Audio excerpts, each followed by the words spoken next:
پورا قرآن پڑھو دل کا غم دور نہیں ہوتا، اور ایک مرتبہ خبر کے پاس قبرستان میں چلے جاؤ آپ کے دل کا غم دور ہو جاتا ہے، کیونکہ ایک خبر سے آپ گزرتے ہیں یہ ایسا تھا، یہ جابر تھا، یہ مہربان تھا، یہ لوگوں کو اچھا کرتا تھا، آج مٹی میں پڑا ہوا ہے، کل کا دن ہم پر بھی وقت آنے والا ہے، دل کا غم دور ہوتا ہے یا نہیں ہوتا؟ میلے میں جاتے ہی خوشی نصیب ہوتی ہے، قبرستان میں جاؤ یہ بڑھ جاتا ہے، آدمی ڈر جاتا ہے، گھبرا جاتا ہے، تو اس کی علامت یہ ہے قبرستان کو جا کر آؤ بھوک لگنا شروع ہو جاتی ہے، کسی مقام پر جاؤ بھوک نہیں لگتی، قبرستان میں جا کر آؤ، اس وقت ہمارے پاس جو سے دستے وہ پہلے زیادت رات میں کھانا بولتے ہیں، اس پہ کھانے کا زیادہ کہ جاؤ بھی بولتے ہیں،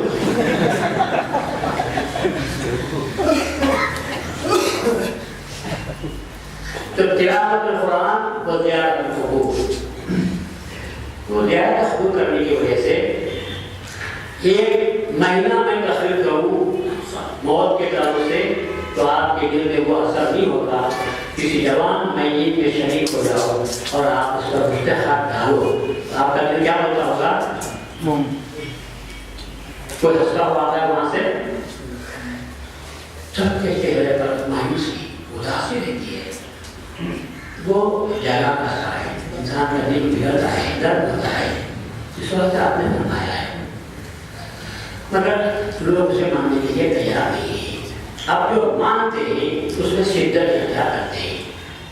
کہ وہ اپنے اپنے مرشدوں کی جس طرح دنیا کی عزت کرتے تھے مرنے کے بعد بھی کہتے ہیں کہ آدمی مرا اس کی روح باقی ہے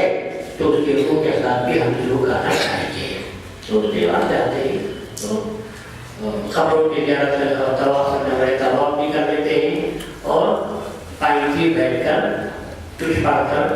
اس کو بخشنے والے بخشتے بھی رہتے ہیں، اور ہمارے پاس کا صحیح طریقہ یہ ہے کہ ہمارے پاس قبروں کی کا طواف ہے نہ خبر کو سیکھتا ہے، البتہ طریقہ یہ ہے قبلے کی طرف پیٹھ ہو اور میت کے سینے کی طرف منہ کی طرف اپنا چہرہ ہونا چاہیے اور کھڑے بھی رہنا چاہیے، تو سینے کے مقابل میں کھڑے رہنا چاہیے، اور آپ یہ دعا کرتے ہیں کہ اے اللہ اس صاحب قبر کو یوں ہے، دعا کے لیے اللہ کے پاس دعا کرنے کے واسطے ہاتھ ہم نہیں اٹھاتے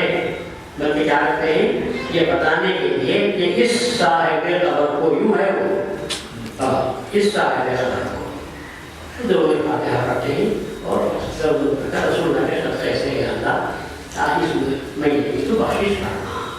نہیں ہوتا ہے اور کچھ بھی نہیں ہوتا، یہ صحیح طریقہ ہے زیارت کرنے کا اور انسان کو کرنا ہے، کرنے والوں کو چاہیے۔ رسول اللہ یہاں پہ فرماتے ہیں اگر تم کسی قبرستان کو جاؤ تو اتفاق سے وہاں تمہارے والد کی خبر ہو تو والد اپنے دوست احباب سے بازو والے خبر والوں سے کہتا ہے میرا بیٹا آیا ہوا ہے، اب میرے پاس آئے گا، میرے لیے دعا کرے گا، مجھے بخشش ملے گی اللہ کی طرف سے، تمنا کرتا ہے، اور جب جاتا ہے تو رسول اللہ فرماتے ہیں اتنا خوش ہوتا ہے کہ ساری دنیا دینے کا اسے اتنی خوشی نہیں ہوتی جتنا بیٹا کر فاتحہ پڑھنے سے اس کو خوشی ہوتی ہے، اور اگر نہیں گیا کسی کو آپ ختم کر دیا واپس پڑھ کر آ گیا تو اتنا رنجیدہ ہوتا ہے کہ دنیا و معافیات ہاتھ سے نکلنے پر اس کو رنج ہوتا ہے، اس سے زیادہ رنج اس کو ہوتا ہے، میرا بیٹا آیا تھا، آپ دنیا میں دیکھو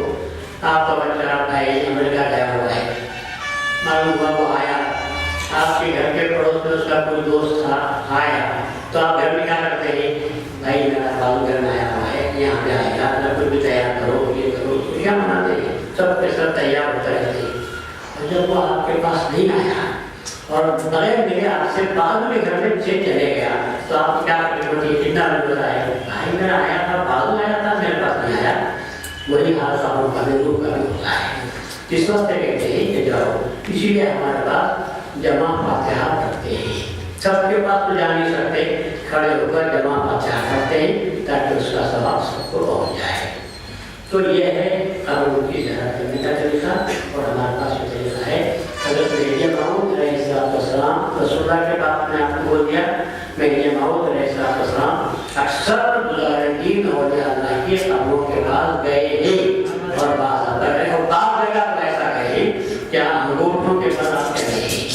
کل آباد میں آپ گئے تو حضرت میاں مومن کے پاس سے لے کر حضرت رابع خطاب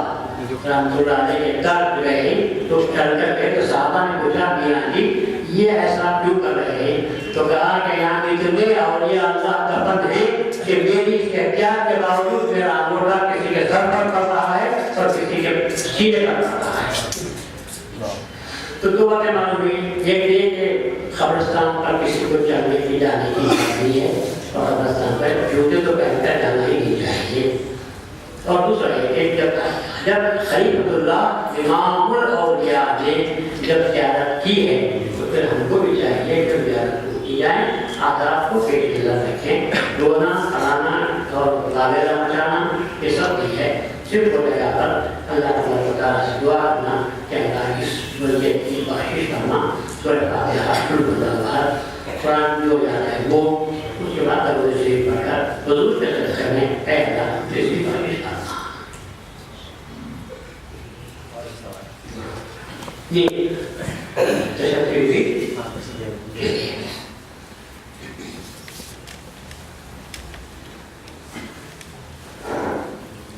ہم میڈیا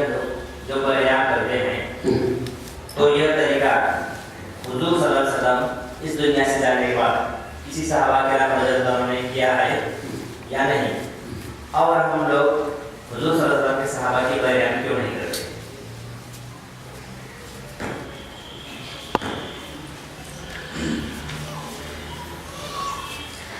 حالات بدلتے ہیں تو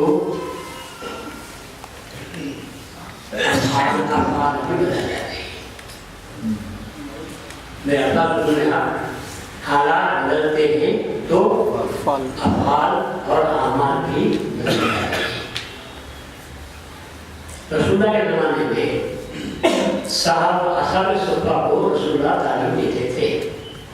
کہاں تعلیم دیتے تھے؟ نبوی سے جدا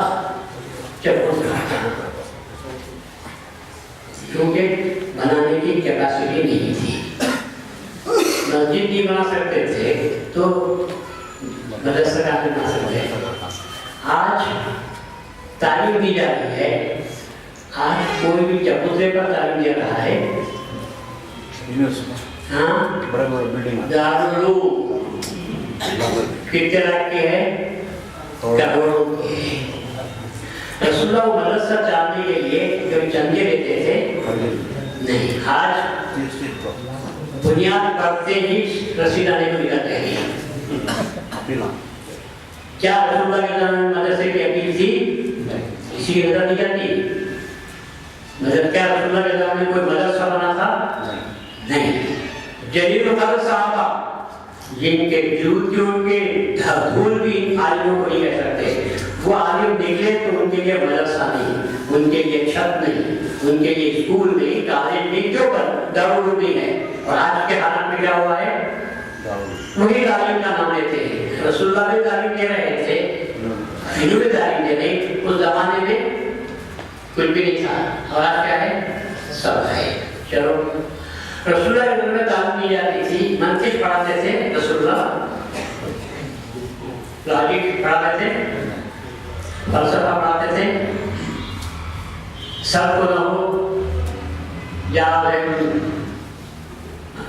ضربت زیدن مررت بزیدین، اسے جواب دینا ہے، اسے جواب دینا ہے، اسے پیش نہ کوئی پڑھاتا تھا۔ صرف کیا تعلیم ہوتی تھی؟ قرآن کے بیان ہو جاتا اور ضروری تعلیم دی جاتی تھی۔ آج مدرسوں میں کیا پڑھ رہا ہے؟ منطق ہے، فلسفہ ہے،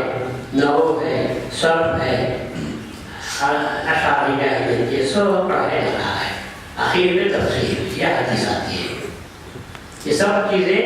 حدیث و قرآن کے لیے ہی ہے، میں تمام درس دیا جا رہا ہے۔ کوئی پوچھا کیا رسول اللہ نے کسی کو صرف و نحو کی تعلیم دی؟ کوئی پوچھ رہا ہے؟ حالات بدلے، اس وجہ سے آج لوگوں کو یہ سب سکھانا پڑا۔ اسی طرح رسول اللہ صلی اللہ علیہ وسلم کے زمانے میں ابو ہریرہ رضی اللہ عنہ تشریف لاتے ہیں اور کہتے ہیں کہ یا رسول اللہ میں آپ کی صحبت میں رہتا ہوں، میرے پاس دکان نہیں ہے، تجارت نہیں ہے، زراعت نہیں ہے، میں ہمیشہ 24 گھنٹے آپ کے حاصل کرتا ہوں جو فیض ملتا ہے وہ رکھتا ہوں، مگر کچھ دنوں سے ایسی بات پیدا ہوئی ہے کہ مجھے بھول پیدا ہو گئی ہے، آپ سے باتیں سنتا ہوں مگر مجھے یاد نہیں رہتی۔ تو انہوں نے فرمایا کہ یا ہوگا خوبصورت رضا آگا اے ہوگا اپنی چادر کو پھیلاؤ۔ تو رسول اللہ صلی اللہ علیہ وسلم نے اپنے سینے پر ہاتھ رکھا، اس کے بعد اٹھا کر اس کو چادر پر ڈال دیا اور کہا کہ اس کو اٹھا لے، سمیٹ لے۔ اس کو ابو ہریرہ نے سمیٹا اور اس کو اپنے سینے سے لگا دیا، کچھ بھی نہیں تھا، خالی ہاتھ، نوز باللہ خالی نہیں بولوں میں، بہت کچھ تھا اس میں،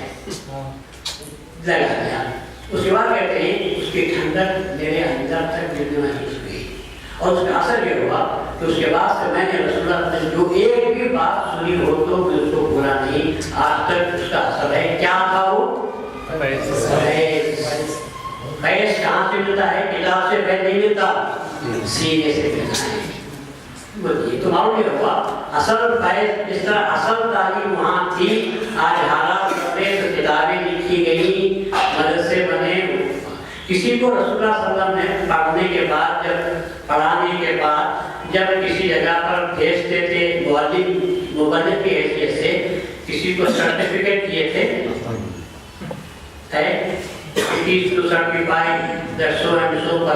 یہ قابل کوالیفائڈ، بلکہ میں نیچے سائن کرتا ہوں، آج جو سندیں دی گئی وہاں سند دی گئی تھی، آج کیا ہو رہا ہے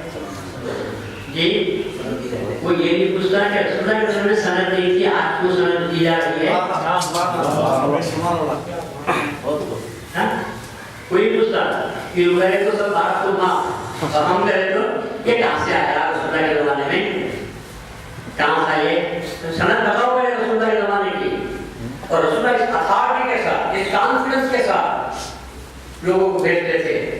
جاؤ فلاں وہاں پر جا کر دین سکھاؤ، فلاں وہاں پر جا کر دین سکھاؤ۔ کیا کی سند ان کے پاس؟ صرف ایک ہی سند تھی کہ حضور کے صفحے پہ بیٹھتے تھے اور حضور کے تعلیم حاصل کرتے تھے۔ کہاں سرٹیفکیٹ پیش کرو تو سرٹیفکیٹ نہیں تھا، آج سرٹیفکیٹ مانگتے ہیں۔ کہاں تھا وہ زمانہ؟ تو معلوم یہ ہوا حالات بدلے تو آج اعمال بھی بدلتے جا رہے ہیں۔ اسی طرح جو رسول اللہ صلی اللہ علیہ وسلم نے وہ جو فیض کیا تھا، وہ فیض کو ہی جاری کرنے کا طریقہ امام مہدی موعود نے سنت پر عمل کرتے ہوئے آپ نے فیض کو جاری فرمایا۔ اور پہلے جو فیض دیتے تھے وہ خالی چادر بچھاتے تھے، رومال بچھاتے تھے، اور مہدی موعود علیہ السلام سینے پر ہاتھ رکھ کر خالی ہاتھ ہی دیتے تھے، دوسرا کوئی مادی چیز چنے روغے بندر وغیرہ کوئی چیز نہیں ہوتی تھی۔ جب ہمیں قیادت قریب گروہ نے کہا کہ آئندہ زمانہ ایسا آنے والا ہے کہ لوگ اعتراض کریں گے یہ کیا ہے کہ خالی ہاتھ دے رہے، خالی ہاتھ دے رہے ہیں۔ آپ نے فرمایا کہ جو روٹیاں آئی ہوئی ہیں روٹیوں کو جوڑو، اس کا نام ریزہ کر دو، اس میں فیض کو داخل کیا اور فیض کو الگ سویہ تقسیم کیا۔